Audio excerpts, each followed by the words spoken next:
What are some of the most common mistakes that employers make when filing H-1B petitions, and how can they avoid them?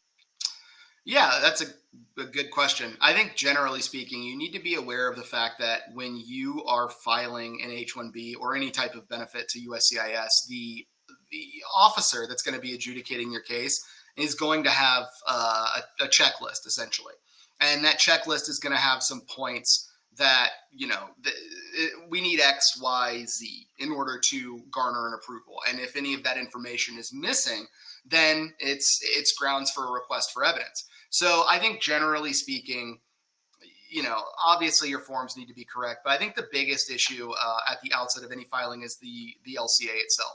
You know, the LCA is such an important document because it really does kind of dictate the success, the probability of success in relation to the petition. So what I mean by that is, what is your SOC code? The code that's going to be used for the position. Does it properly correlate to the position and the position's job duties? The area that the individual is going to be working. Does the LCA cover all work locations? Are there additional work locations that may need to be added? Or are we thinking, well, it's the same metropolitan statistical area, so we don't have to have that information? I think in the present climate, you really do want to be as upfront as possible with providing that information. And then I think what you're also thinking about is the wage level is obviously going to be important again this year. Would not shock me in the slightest if the level 1 RFE was app cases this year for anybody that files in level 1.